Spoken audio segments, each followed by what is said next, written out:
Hey everybody, it's Mike again. I wanted to speak today about a subject I've been hearing more and more about, this targeted individuals, gang stalking. I know from personal experience that there is such a thing. My story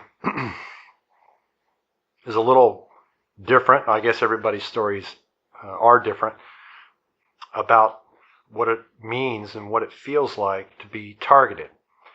Um, my experience has been uh, the first one I had really that I can recall was when I was in college in Pittsburgh. I went to an art institute there, and I had a job about 8 or 10 miles east of Pittsburgh, uh, chopping, picture frame molding to size, and building picture frames and that sort of thing. I did that for a while after I got out of the service, and so it was easy to get a job with those folks because they were suppliers to the frame shop in which I worked in those days. And I thought this was really great. I mean, I don't have to learn anything new. I mean, I'm basically doing the same job I'd always been doing, and the pay was decent enough. I was able to live off of it fine and pay for my schooling and so on. And I quickly learned, little by little, over the course of the days and weeks and months, I was there for about 2 years, that I was a target. And I didn't know why. I was the kind of person that if I go to work, do my job, make as few mistakes as I possibly could. And the last people I wanted to make angry with me were, the people in charge, my bosses. They were brothers, and so it just kept going on, and it got worse. And there were different ways in which they made my life there difficult. It was subversive, and became more overt as my time there went on. It wasn't until a person there, a person whom shall remain nameless, and I promised this person that I would never reveal their identity, ever, and I will not here. This person told me that the reason why I was targeted by two individuals there who worked in a department where I was. One was a fellow frame chopper. That's what we call ourselves. That's the name of the machine. It was called a chopper. It was a guillotine device that cut picture frame molding. And another fellow who was much older. He was about 55 at the time. This other fellow was like 30, 31, 34 or something. This has been 25 years ago. This year will be 25 years, this fall. And they both were in on it together. They didn't seem to be real pals in any way, other than, as far as people go, how you can tell people get along with each other and so on. These two guys really didn't seem to get along well, or in any other special way than just a couple of guys that work in the same place. But this person of whom I'm speaking told me that there was a fellow that had my position. I took his place, this fellow. He was very well liked by these two other guys. And this fellow that they liked was fired by the two brothers.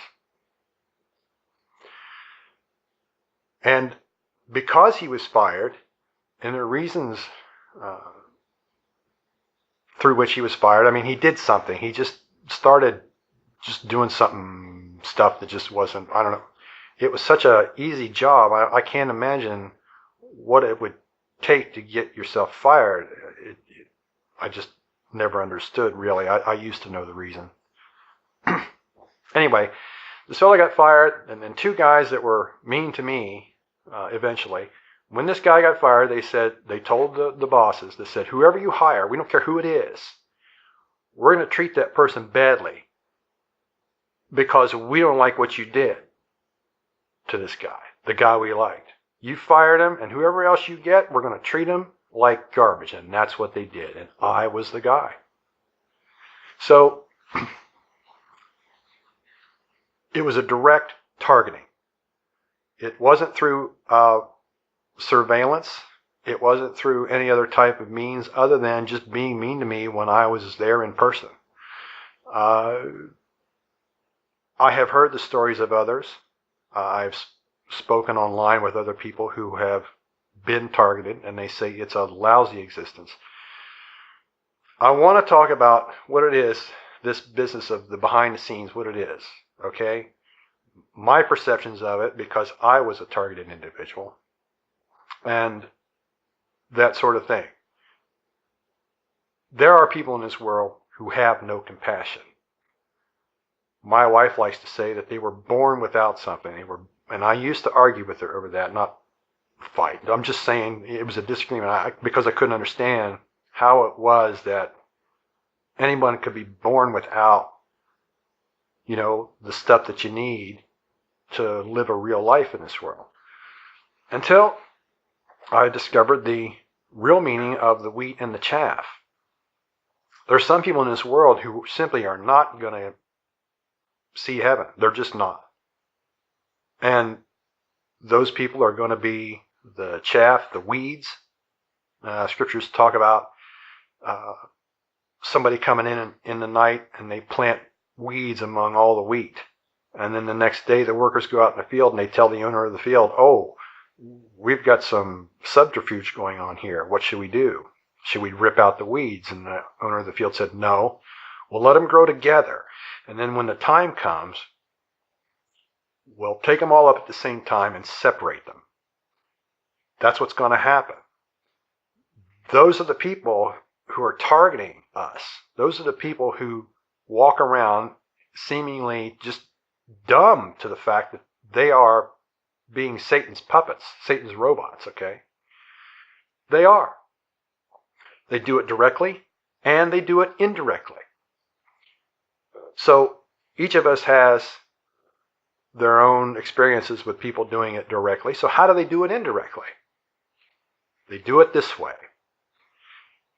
They become dumbed, okay, dumbed down. You've seen these fugitives and whatever, they catch them on television, and they look like they're so stupid. They really do. It's like they haven't an ounce of intelligence anywhere. They're just adult. I can't think of the word that I normally use at the moment, but they really are just something else. They just go through their life being stupid. These are the perfect puppets. There are others who are not stupid. You won't see them on a television show, the Fugitive Files, or anything you see on your local news. These are people who are going about their everyday lives the same way, the same day, all the time. I knew a guy one time, he was a vacuum cleaner salesman. He was a very good vacuum cleaner salesman. And he says, talking about another guy in the office with whom he worked, he said, this guy never learns a thing. He lives the same day over and over and over again. He never learns anything. He never understands that when people say a certain thing, that means they're not going to buy the vacuum cleaners. Or if they say this, it really means something else. He couldn't, for some reason, bring himself to the understanding of what it took to be a good salesman. And he was always amazed when people didn't call him back, and he was always amazed when people weren't at home when they said they would be. This guy I knew tried to tell him, he said, we never learned. So we've got people like that. They go about just being, they may not be stupid, they may be intelligent, but they do stupid things. And they do stupid things because either that's the way they've been taught, or, they just weren't born with something. simple empathy. I'm going to discuss driving. Okay, because driving is being on the road is a perfect analogy to all of this. Think of a road, and what do you have? You have one way to get here or there. Let's not talk about a highway per se. Let's talk about a state road like the one not far from me. It's the direct way into town. It's the direct way home. When I leave the house to go anywhere, usually, and when I say usually, I'm talking about 99.999% of the time, I can get into town without any trouble. Nobody really does anything stupid, doing 30 miles an hour in the 55 zone or stuff like that. But on the way home,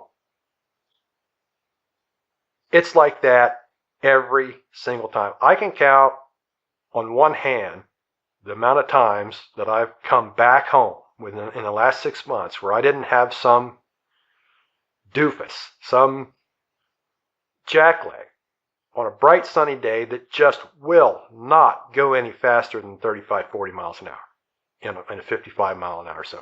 They just won't do it.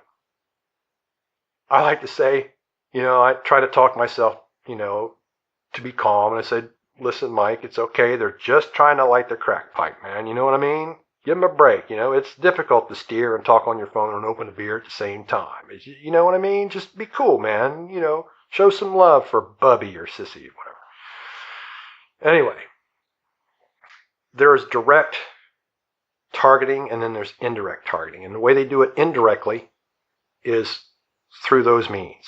You'll have your hands full and you'll be coming up to a counter and there's no one else around and you want to check out whatever, you're in a clothes store or whatever. And all of a sudden, here comes somebody just out of nowhere. You didn't even see them and here they come. Oh, I have a question.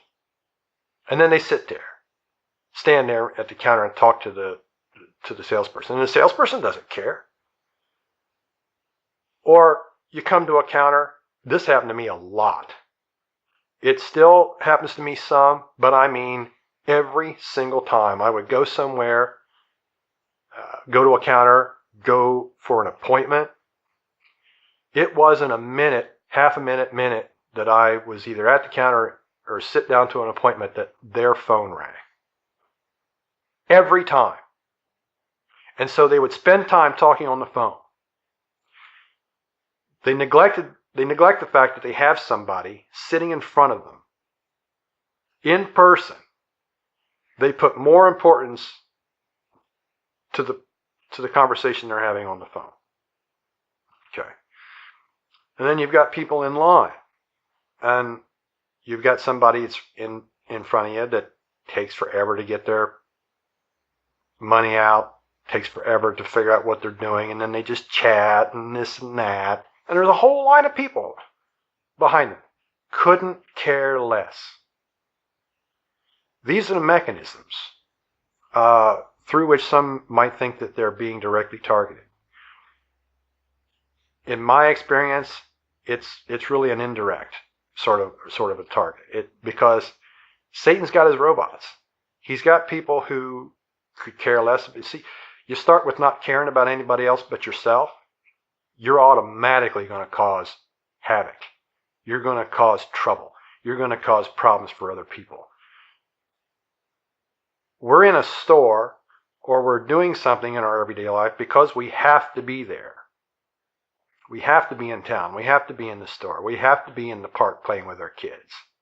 We have to be going to grandma's house. We have to be taking that trip. And it's just, some people, they just continually are stopped for what seems like unreasonable, purposes. It just doesn't make any sense. That's it. That's the indirect targeting. There's a fellow I used to know. He's moved away. We were talking about that one day. We were saying, what is it with the traffic around here? And he says to me, it's like they got their act together. It's like they all got it coordinated. They all showed up when they were supposed to. That's what it seems like. You be going down the road. Usually the way it starts is the way it lasts all day. You're going down the road and somebody will pull out in front of you. I'm using the driving analogy again. Why couldn't they wait another 5 seconds to allow you to go past? They just pull right out in front of you and just do. It takes them forever to get to 30 miles an hour in another, 55, 45 zone. Why did they do that? And then you come to a place in the road where you are, the dash line, you can pass them. And as soon as you do, here comes somebody else doing the same thing. It's like it seems like it's all coordinated. In reality, it's the reason that it seems like it's everywhere is because it is everywhere. You've got many, many people dedicated to just being a doofus. They like it. Ever run to an elevator because you're late and there's somebody in the elevator, you see them, they see you and you're running and they just let the door close right in front of you? It's happened to me. I tried being like that once when I was in Pittsburgh. I used to live in an apartment building just above where the Civic Arena is. And I saw everybody doing it, and I'm like, how can this be? You talk about a dead place. I'm talking dead spiritually. Pittsburgh. At least it was in the late 80s. I don't know what it's like now, but for me, spiritually, goners. And I said, okay, I'm going to try to do that. I'm just going to try to be like everybody else and just be adult and just be nothing. See how I get along. Well, I wanted to throw up after a while. I couldn't do it more than just, I couldn't do it. But it didn't make the situation any better. Everybody was doing it. And the reason is, it seems like it's everywhere. It's the reason it seems like you're targeted. You kind of are. It's an indiscriminate, flat rate, family pack targeting. I mean, we don't care who you are, what it is. We see you with energy. We see that you got to do something. We see that you got to go somewhere. We're going to pour it on you, man. We're just going to be stupid. They like it. They like being that way. I made some notes. Forgive me. I'm going to turn away here because this has been kind of a subject here of late. Like,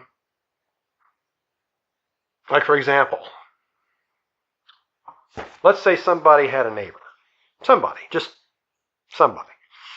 had a neighbor. And this particular neighbor was kind of all right for a while. Yeah, they were different than the other neighbor. Somebody moved out and somebody bought, the neighbor. You've known that you knew that neighbor for a long time and everything was fine, and then they move away. Danger, because you don't know who's going to move in. And so this somebody, winkety wink, discovers that this particular neighbor is starting to act up. Why? What has changed? Well, something might have changed. The death of a person. I think people's spirits. There are some people in this world that the grass just grows better wherever they live. You know what I mean? And when that person is gone, it's kind of like the hedge has been taken away. And the new neighbor decides that they're going to encroach upon, their neighbors, their neighbors. The new neighbor decides that he is just gonna forget about boundaries and have a difficulty with understanding, where the lines are. So what you got to do is you can't lay down. And this message is for all you people like me who have been targeted, because this is what I did in Pittsburgh. I didn't take it. I did for a while, but then I started to be a little more assertive. There is a danger that when you become assertive, that the other people who know the situation and they haven't told you yet, like they didn't tell me, it didn't come until, I don't know, a couple months or so before I left this place. And like I said, I'll never say your name or identify you, but if for any chance that you're looking at me and remember me and know and remember who I am, and you know that you're the person that told me, I want to thank you right here. I know I did then, but 25 years later, or 23 years later, after the fact, I haven't forgotten. Okay, and your new neighbor just decides that he wants to just be a jerk. Well, there are ways around that, and I found my wife. Oops, I just said it was me, didn't I? That's why the wink. Yeah, it was me, and I'm talking about a neighbor.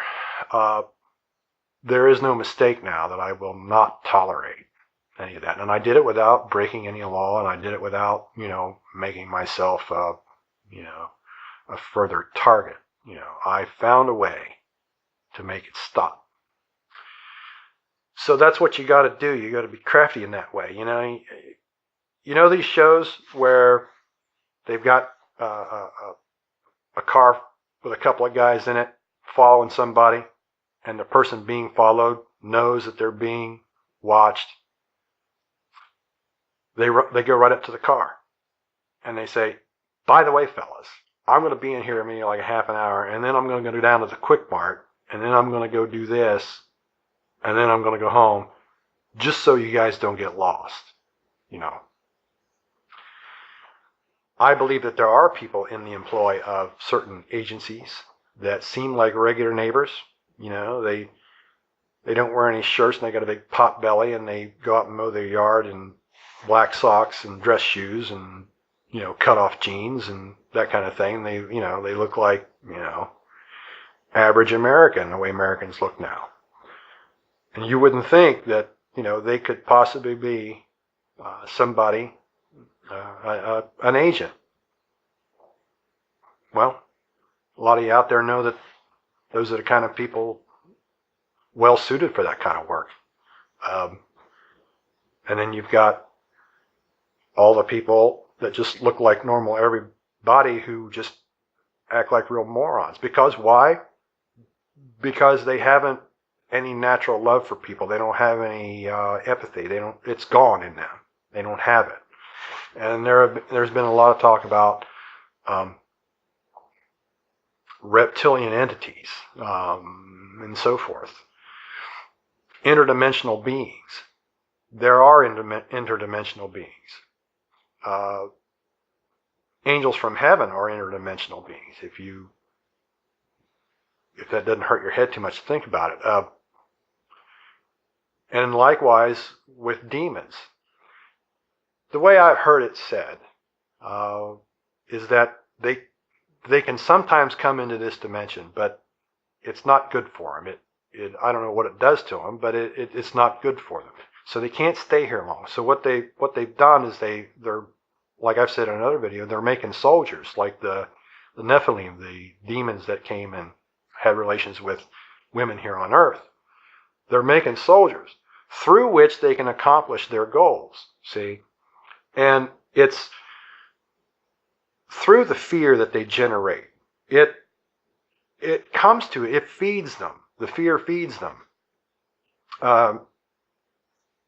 There are many stories about people who get angry, or they get excited, or they get frightened, or whatever, and it'll throw the signal from their television off. It'll make the dials on gauges on measuring equipment, electronic measuring equipment, go crazy. These are stories that are real. They're true. I know somebody who told me the exact thing. He's a guy who used to work on nuclear stuff, and he said it's true. He knows of several instances like that, and he's even produced such an atmosphere himself to cause his own equipment to go haywire. It's true. You walk into a place and you can just feel something in the air. There's a reason why you can feel it, because it's there. Okay, and it's the way with these entities, these beings, and the people they control. It's there. People get off on making you mad. They get off on making you sad. They get off on making you angry, and they get off on making you frightened. They do. It feeds them. And I'm going to look at my notes here again because I want to say a couple more things. I got to put on my glasses, excuse me. Something I want to talk about with the Garden of Eden. Where's he going with this one, Charlie? I don't know. Let's just kick back and listen to it for a second. Okay, the Garden of Eden, where all this stuff started, right? You've got two trees in the middle of the Garden of Eden. One of the tree of knowledge and one of the tree of tree of life and the knowledge of good and evil. So Adam and Eve were, having a day, and Eve was around this tree or whatever, or she was somewhere, and the serpent started talking to her. Okay? I'm going to tell you something that you've never heard before. I've never heard it. I've never heard it from any pastor. Nobody even wants to think about it. They just don't want to think about it. Okay, so Adam and Eve were in the Garden of Eden. That's where they were. That's where they were situated, and everything was just awesome, fine. Okay, nothing wrong. A serpent starts speaking to Eve. Let's assume for a second that serpents never spoke before. Can we do that? What do you do when a snake starts talking to you? Do you freak? Is it a new experience for you to be startled in such a way? I think it might have been. So the serpent says to her, "Did God say not to eat fruit from any tree in the garden?" And Eve replied, saying, "Well, we're not supposed to eat of the tree in the middle of the garden, the tree of knowledge of good and evil, or even touch it." I can't find anywhere in the Word where it says not to touch it. But it does make sense in a physical sort of way, because let's say that you touch it and it gets on your hands, whatever, and then you just inadvertently put your hand to your mouth. You don't want to do that. Excuse me. You don't want to do that. So you don't want to touch it so that you can avoid putting any of it in any way in your mouth. So, of course, Satan lies to her and says, "Oh, well, if you eat it, you'll be just like God." Well, here's the part I want to talk to you about, because it's never been discussed anywhere else that I can find. Satan asked, was there any fruit that you couldn't eat? And Eve said, we're not supposed to eat of the tree in the middle of the garden. She was not at that tree. Satan, through the snake, I'm sure, was on like an outskirt. He was like, Adam and Eve weren't even together. They were like, that's what Satan does to you. He gets you apart from somebody. He gets you away from the crowd. He gets you while you're alone. And I don't think he was anywhere near it. The tree of the knowledge of good and evil. Excuse me. And that's what he does. He gets you off to yourself. Ask yourself a question. If somebody was to ask you, let's say that you're in a park, and somebody comes up to you in the park and say, "Oh, by the way, I've got to go to this specific building. I got to meet somebody. I got to meet a client. Where is this building?" And they say, "Oh, well, it's down the street. It's over there. It's in the middle of the square." That means you're not there. That means they're not there. It means you're not there. And Eve said, it's in the middle of the garden. They weren't at the tree. So here's what happened in Mikey's brain. Eve thought about it. She had it on her mind. And I don't know if this was the next time they were together, that day, later on. It doesn't matter. All that matters is if you did something or if you didn't do it. That's all that matters. They were at the tree, she and Adam. And knowing that what the snake said and having thought about it for a while, she took a bite of it. I'm here to tell you, if that's the only woman in the world given to me specifically by God, I would have freaked, man. There's no way I could have just stood there and said, "Oh, isn't this fabulous? Chomp." No. There was stuff that happened that's just not written. There has to be. Guys, you know what it's like when you see your girlfriend or your wife doing something that you know is not going to work. You know it. Sorry, I don't know what in my throat. You freak, don't you? Yeah, you do. Uh, and women likewise with their boyfriends and husbands. I know it. It's what we do as people. We see someone else that we love. We have empathy. Okay, it's what we do. Adam, rather than saying, "Stop it," okay, you've eaten the fruit. I didn't give it to you, but you put it in your mouth anyway. I got to talk to God about this. We're not doing anything else until then. He could have done it, but he didn't. Without God, he made the decision to go ahead and eat the fruit because he saw with his eyes that she didn't fall down dead. God was talking about a spiritual death, which happened to them. And so God, knowing what happened, they were all, Adam and Eve said, oh my, we know what we've done. We know we're naked now, blah, blah, blah. God comes and says, where are you? He knows where they were. He knew where they were. And so he blames God. Adam blames God for giving him the woman. It was this woman you gave me. And Eve, having no one else to blame but the snake, blamed the snake. The animals that were slain as a sacrifice to give them clothing, those animals are in heaven, don't you? You do know that.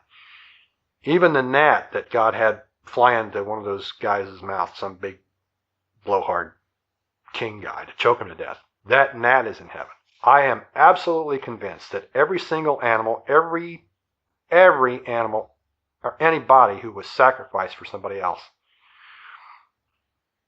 every animal is in heaven. All those animals are. There's no way that we have such a God that those creatures would have just been forgotten about. Has to be. Anyway, that's my thought on it.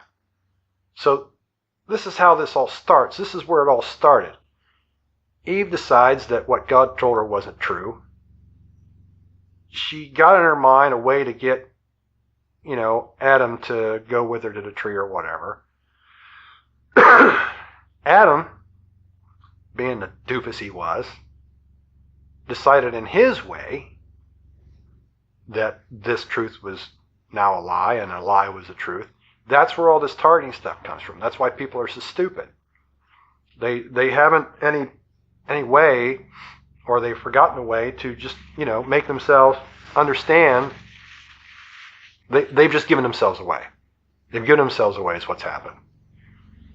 And that's who we're dealing with today. We're dealing with people who just couldn't care less about anybody else but themselves.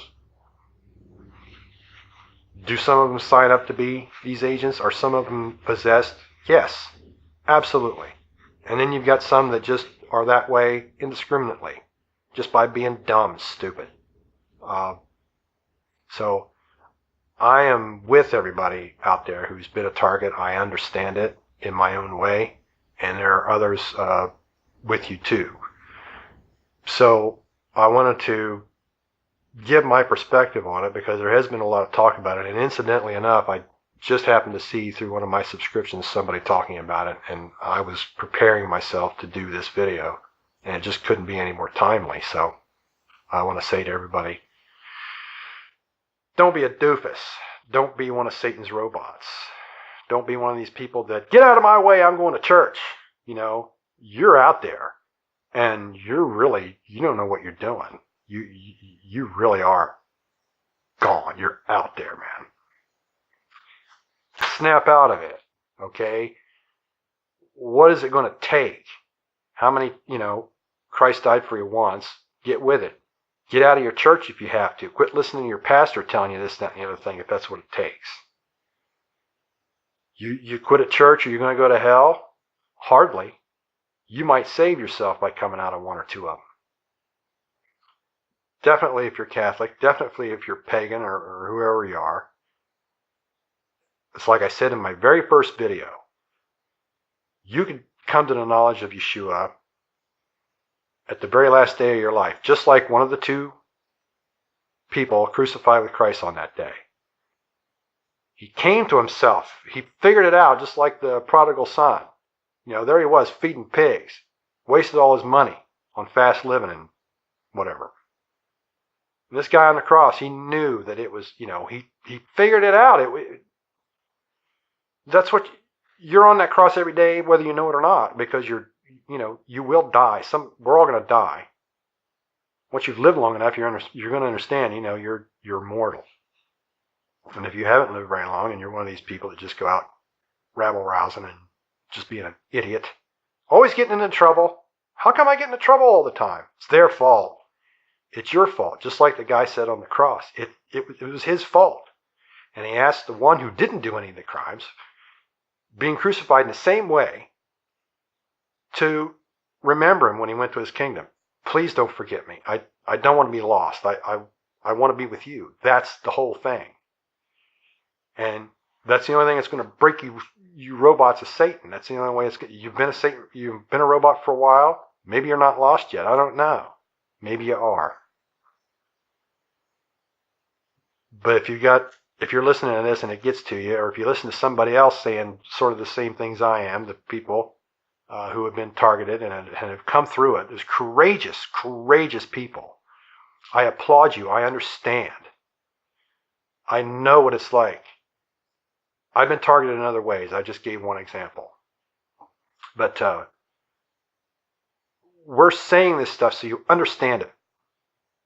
And that if you're one of these people who are the stalkers, part of the gang stalk crowd, whatever it is you are, and you think you're gone, you think this is the only thing you got left, we've beaten you.